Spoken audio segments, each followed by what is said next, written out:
Here on Breakfast Central, Nigeria's Niger Delta region is one that is rich in resources, but yet plagued by environmental degradation. Oil spills, gas flaring, illegal refining, and inadequate cleanup efforts have been ongoing battles at the dawn of democracy in Nigeria. While the Niger Delta was already suffering from decades of oil pollution, abandoned cleanup promises, and growing frustration among local communities. Critics argue that while billions were budgeted for environmental remediation, corruption and mismanagement hindered real progress. Oil spills continued, communities suffered, and health crisis worsened. Then came UNEP's report on Ogoni land, alarming revelation of contamination levels in water bodies, soil and air. The remediation efforts, well, slow, inconsistent, and overshadowed by political bottlenecks.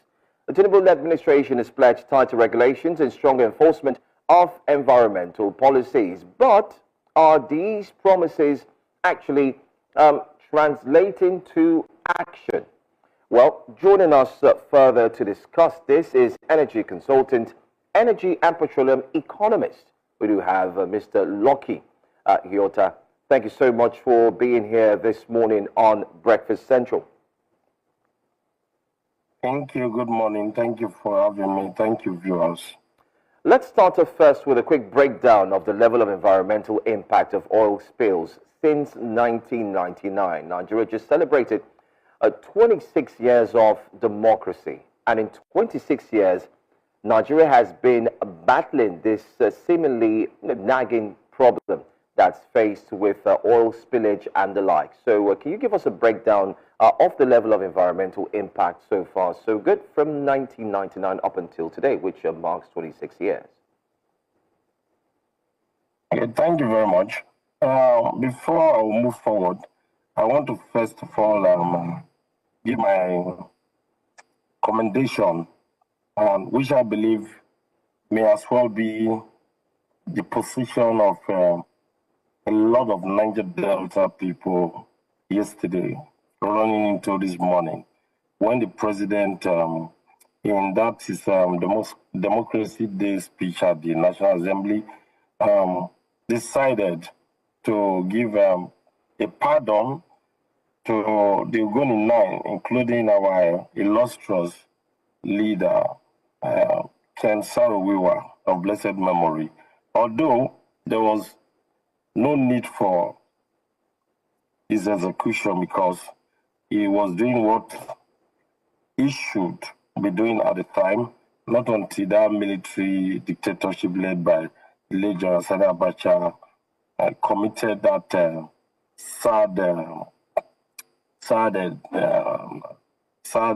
crime against humanity, against the Ogoni people on November 10th, that Black Friday, 1995. So 30 years on, President Tinubu came out bold and strongly yesterday to rewrite history, and to correct an anomaly that we have lived with over the last 30 years. So I commend the president, and I'm somewhat also pleased that we are beginning to think rightly, not just granted them state pardon. He also seized the opportunity to also give him a national honor, a posthumous national honor alongside some other pro-democracy activists in the lives of Professor Wole Soyinka, Femi Falana, Franco Correa, blessed memory, a retinue of them yesterday. So that said, like you said, 1999 to date, our environmental outlook and what it has been so far is neither here nor there. As energy economist and also environmental sustainability protagonist, we've always queried the way and manner we've allowed our environment to be this degraded. Even before some of us were born in the early 80s, the exploitation and exploration oil and gas in our region, the Niger Delta, have taken a toll, a very huge toll on the region. And government policies and intent by way of mitigating some of this environmental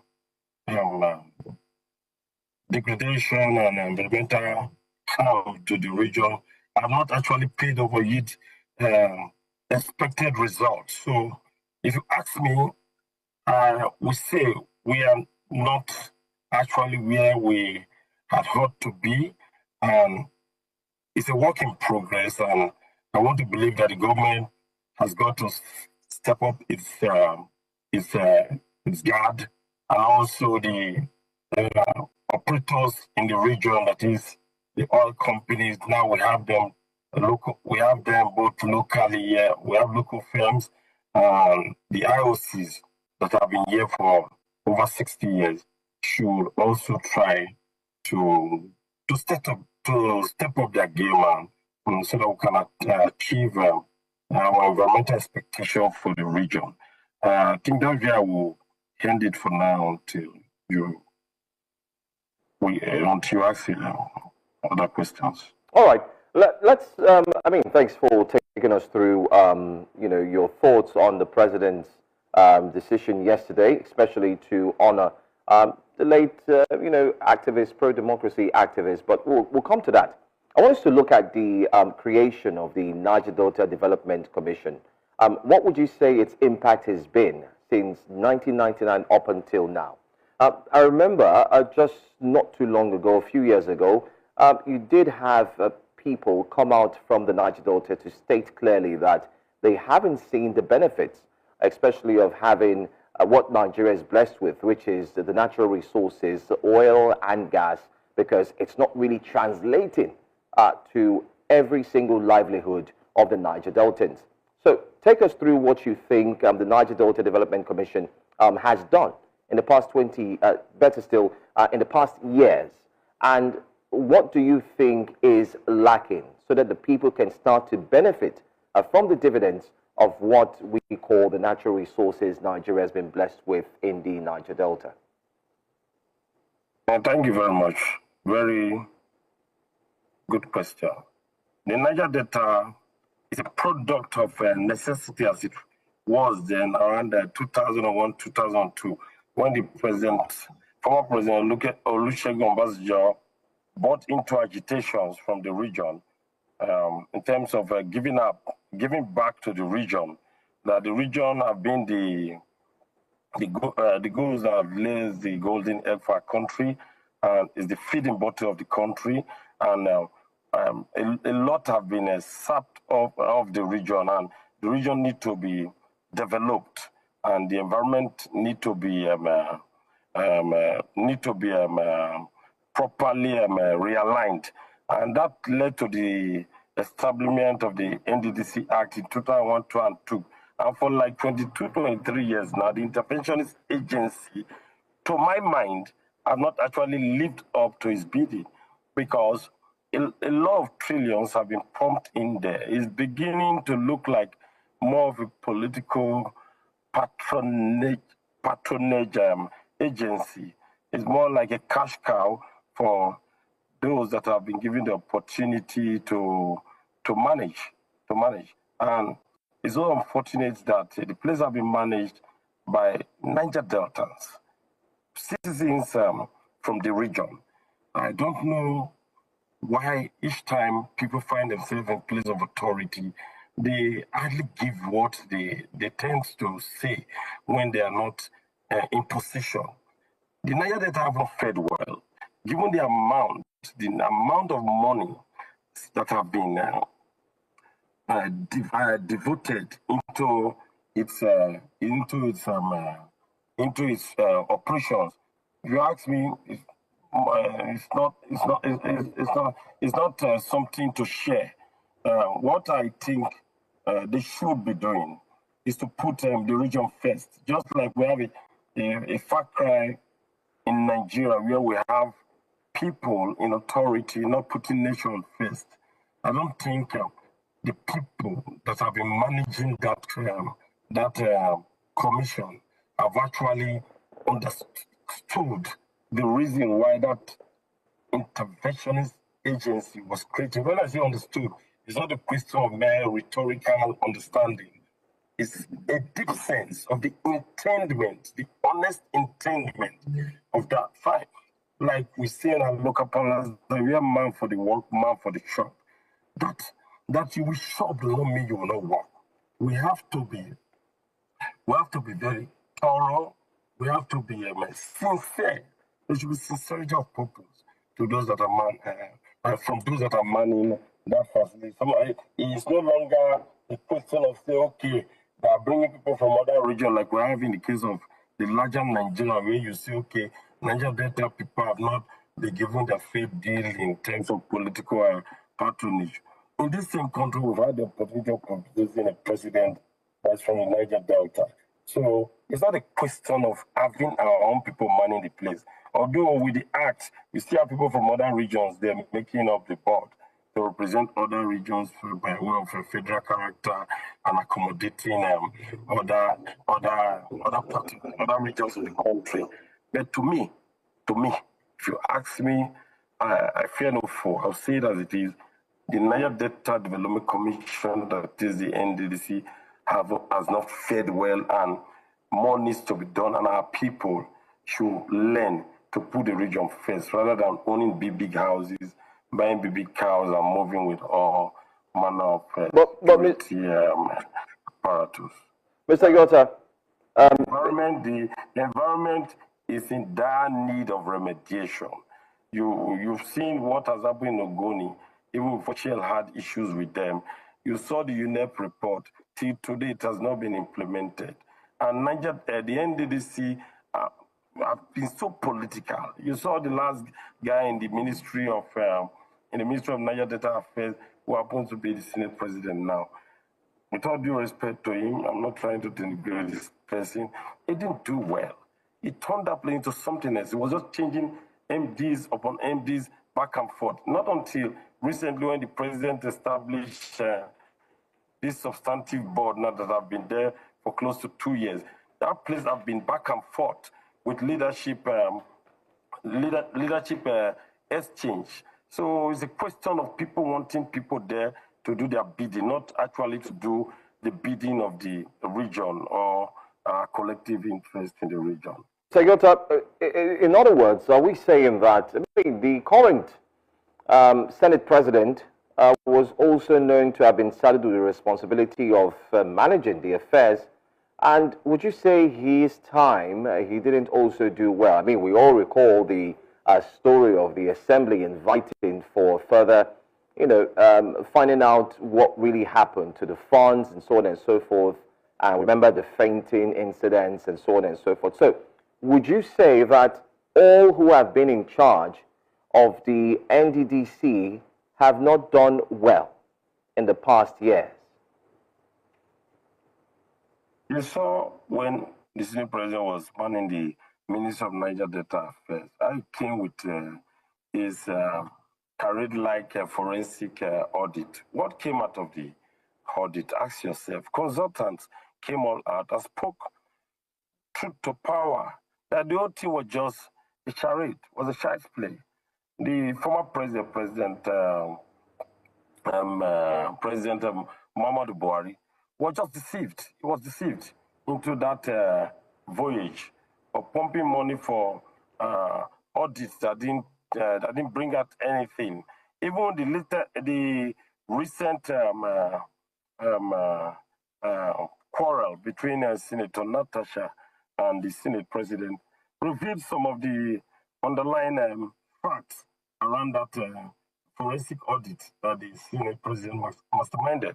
Then you saw when some things were coming up of how cronies and friends and associates, they are being used as proxies to do things that are not necessarily geared towards unraveling truth and facts that will give them a very clear narration of the invoices and transactions that have happened there in the years before he came on board. So I don't want to make this discussion a discussion around the Senate president. People were there before he came, even before the creation of the Ministry of the Niger Delta Affairs. People have come as chairman of the commission, reporting to the presidency. You know, the presidency is directly captured in the act to supervise the commission, not necessarily the minister. So it is born out of these are politics of transaction. These are transactional politics things that made ministers of the Niger Delta begin to feel incorporated in the act.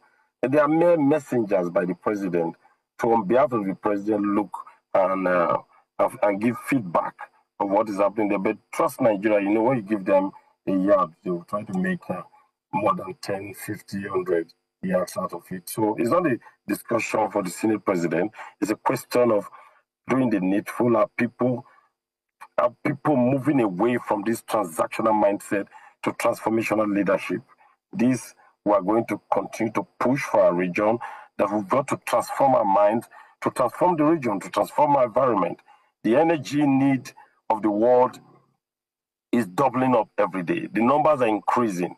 There's energy poverty everywhere, and so we need more energy. And the energy that is highly likely for us in Nigeria is the crude, is the oil and gas.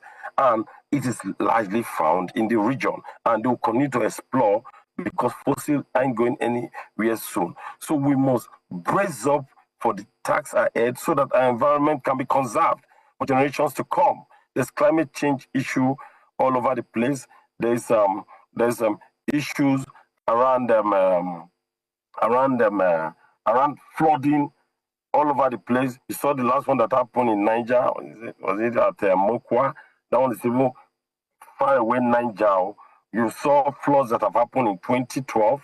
The one that happened 2 years ago, even in the region, the Port Harcourt Road was impassable. There is the East-West Road now from Warri leading to Port Harcourt.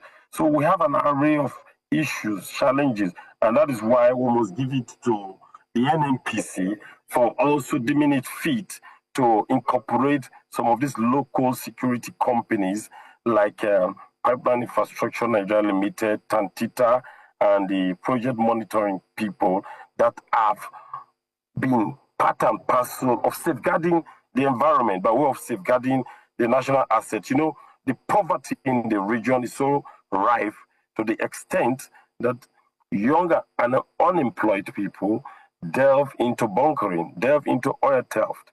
And therein lies the concern.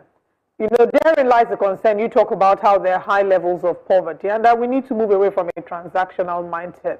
How do we find that sort of divide between moving away from a transactional mindset when people are grappling with strong levels of poverty? And then what will that moving away from a transactional mindset look like? What approach can be taken to ensure the renewing of the minds of our people, to ensure that they're not involving themselves in activities that would jeopardize the environment?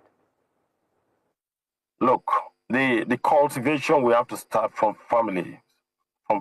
We've got to start teaching our children how to do things that will benefit the society, how to be cultured, teach our children principles, values, because the life of every human being starts from the family circle. Our family values have been eroded for want of unnecessary wealth. Every Tom, Dick, and Harry want to own big houses, want to drive big cars. We should teach our children contentment. That's the only way we can transform their mind. There's nothing extraordinary about Europe. What is happening in Europe, North America, or Asia? It's just a question of people getting to agree to themselves that they have to make their society a better place that will work for everybody. Humanity in our country is so religious, highly religious. We're predominantly Christians and Muslims. And what is religion if not for humanity? And what is humanity? Humanity is ensuring that everybody have that sense of belonging. Everybody have that sense of human being, Now, if we teach our children values, certainly there's no way they will grow up deviating from those values.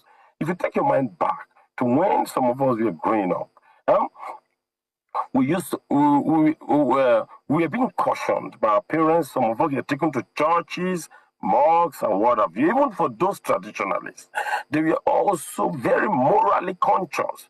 The morality has been so eroded in our society because we place too much value and premium on money. We must de-emphasize needless monies and wealth. We ain't going to live here beyond 100, beyond 90, 120, the most 150. You won't be here forever. Why this acquisition of needless wealth? This aggrandizement. Aggrandizement is a challenge. Niger Delta could have been somewhere like Rotterdam, or maybe Texas, Houston, Dallas. Yeah, we have the crisscrossing of bridges all over the place. Look Absolutely. I mean, you really hit the nail on the head, talking about how parents also need to start. We need to start from the home front, understanding what our value system are, and just basically understanding that nobody's going to leave this world alive. Thank you so much, Lucky Ighoyota, for joining us this morning on Breakfast Central. Thank you for your time. Thank you. God bless you. Thank you. Now, as the nation marks the 2025 Democracy Day, several